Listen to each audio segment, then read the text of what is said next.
All right, here we are again. We'd like to show you that the chicks are hatching in there. We just made a little video on that. Now we want to help you to understand how to feed them. Now you can go to Tractor Supply and buy a bag full of stuff just for biddies. It's pretty expensive. But as I said before, biddies have been around for thousands of years, and all they do is walk around behind their mamas and scratch on the ground and peck here and peck there. Little peck of a piece of grass. They love clover too. They peck at green things, and even a biddy, if it sees a cricket, is going to grab it. Okay, so what we do is this: we buy laying mash at Tractor Supply. And it's this stuff right here, this laying pellets. Laying pellets, they call it. Or it's not the corn, it's the other little things. You see them right there? That's laying pellets. We do buy that for the ducks because they don't lay good in captivity if you don't feed them this. This has got the minerals and nutrients in it. If you really want your ducks and chickens to lay good, they'll lay good if you let them loose, if you let them free range. But the problem is that there's a bunch of things out there that like to have chicken dinners. And they will eat your chicken. There's hawks and owls, raccoons, possums, stray dog here and there, foxes, all kind of stuff. So you pretty much have to keep your animals locked up and protected. Okay, so we got the biddies. They're hatching. We'll show you those in a second. So I take the laying mash that we buy for the ducks. And I've done this for several years and it works just fine. And then I put regular corn in it. Now this is shell corn. You buy that at Tractor Supply too, or some other place. Walmart has it cheaper a lot of times. This is stuff people feed their deer with. They put in the woods to make the deer come up. Shell corn. And I mix it about half and half. And then put it in the blender. Now, I will tell you this. If you put too much, it won't cycle and pull it down and all. So a cup is good, maybe a little more. And just blend it up until it's all, and I'm going to let it blend for a while. And I'm going to let you listen to it crank, and then we're going to turn it off because there's no, probably take 2 or 3 minutes.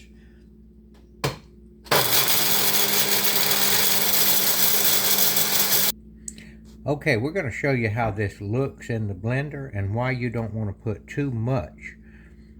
And what it does is that blade chops it and it brings it down in the middle and brings it and it rotates it around. If you put too much in here, get it up to here maybe, it'll just all sit in the bottom. And if you put too little, it doesn't work as good either. So depending on the blender. Now I'm going to crank this and let you watch how that sucks it down in the middle and comes around, okay? All right.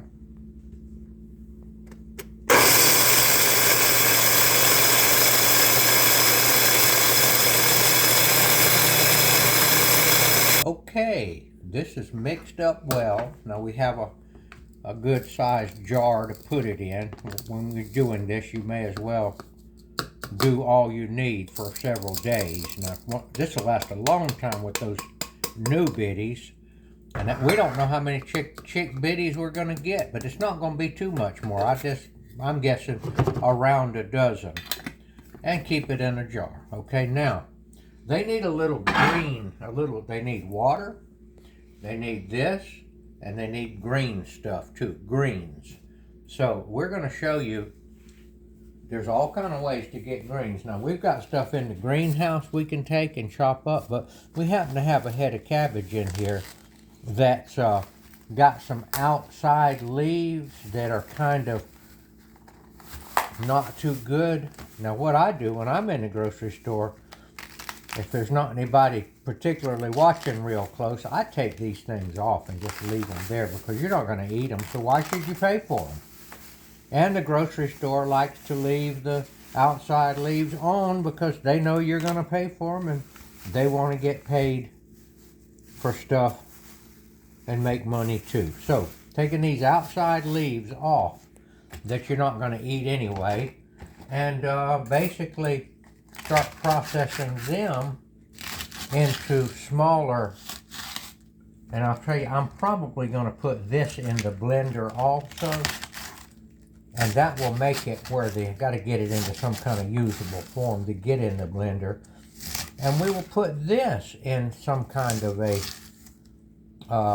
container and put it in the refrigerator, and we'll get a little bit at the time and give the chicks a little bit of greenery, and it helps them. Chickens eat everything. They eat insects, they'll eat meat, they eat vegetables. They will eat you if they were to come on you and you sit still long enough. They're definitely omnivores. Okay, we're going to chop this up a little.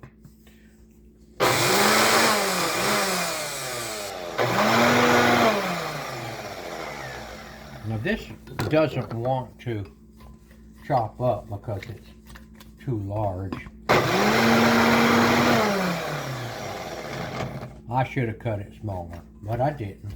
We'll get it done. I have to pull this stuff out and kind of rotate it around a little bit. Do not put your spatula in there while the thing is still moving. I'm making headway. Another thing you can do is add a little water to it, and that won't hurt anything either. Let's do that. Let's just add a little bit of water to it, and then we can drain the water out, and I bet you it'll chop it up now.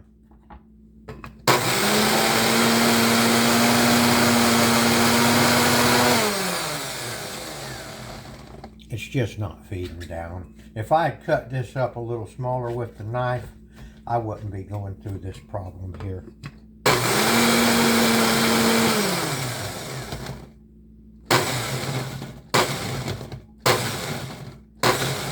Now we're getting somewhere.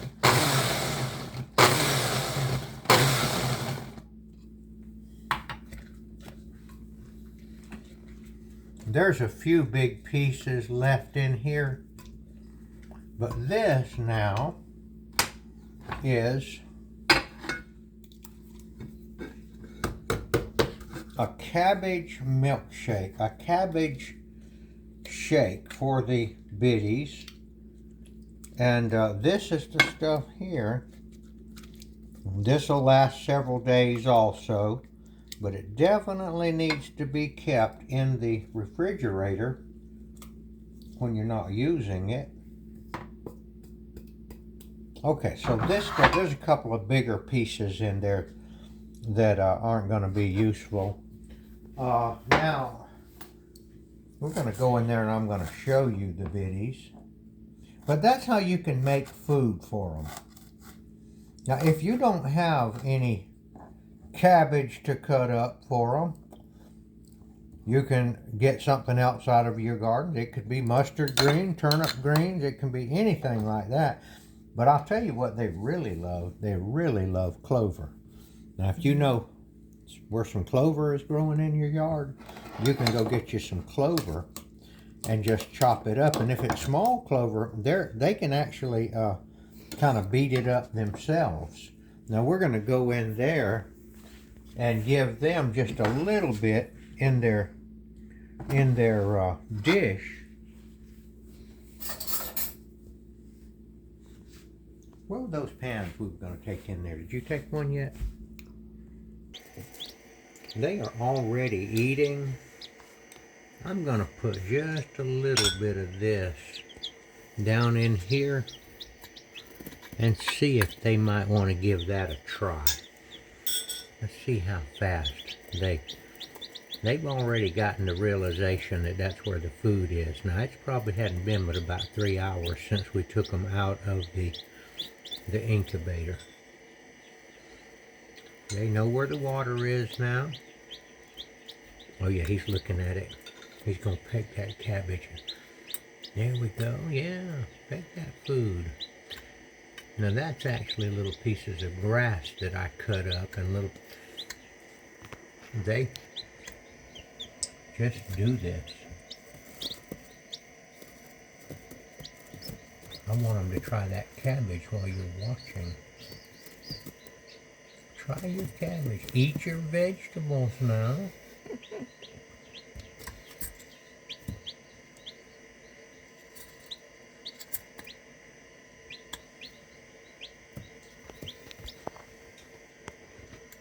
There he goes. Try that. You like that? They try it. They got a good sense of taste and smell and all.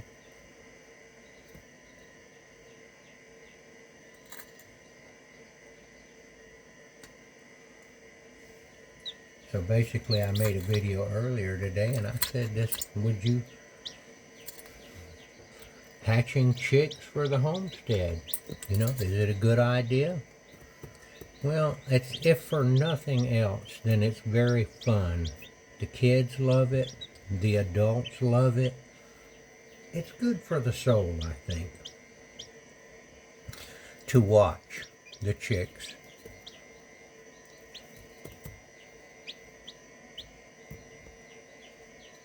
He's going to try that cabbage again, I believe.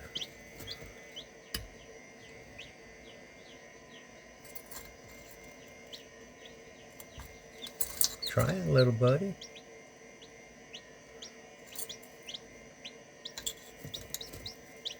He grabbed him up a little piece of corn right there.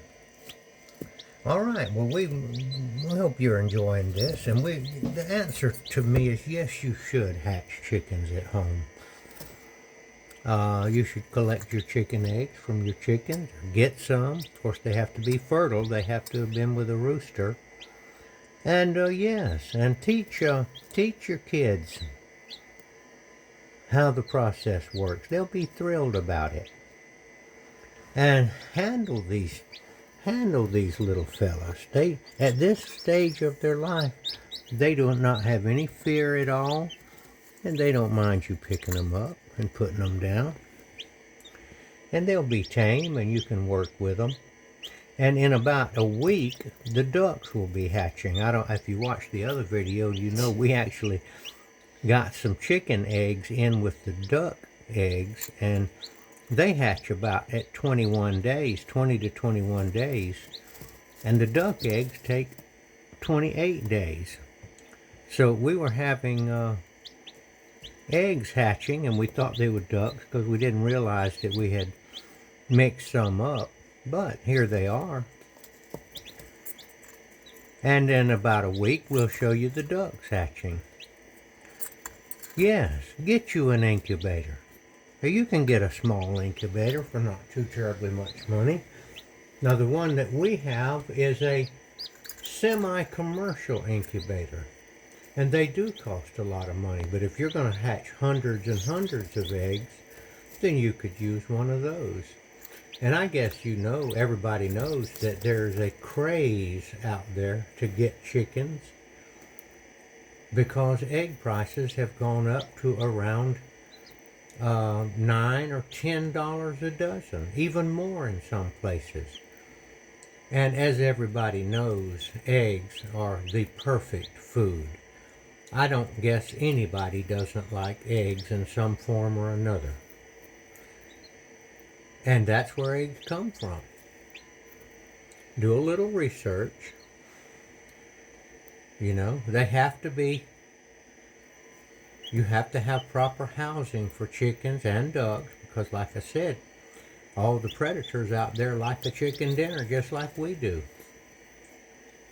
And when your chickens get older, and I know a lot of people don't like the idea of eating their pets, but if push comes to shove, I bet you wouldn't mind too much if either you starving or you processing an older hen or an older rooster that's pretty much lived out its life. Now they might be a little tough, but good cook can do something with that. All right, they do a lot of sleeping at this stage. Now that they'll go closer to the light when they need to be warm. They know their perfect temperature. And whenever it gets too hot, they move on out. So I say, yes, you're going to want to do this at your homestead or your home. And every home is a homestead, whether you've got a small yard, big yard, or some acreage. Every home is a homestead. All right, I thank you for watching, and we will update you on the surprise chicks that we did not know were in the incubator. And then we will start working with the ducks in about a week. But let me tell you now, ducks are more messy in the little tote here. You have to clean out the bottom of it more often. Ducks are rather messy animals. Once you get them out in the yard and get them in a proper pen and all, and get them a kiddie pool to swim in, they're not so bad.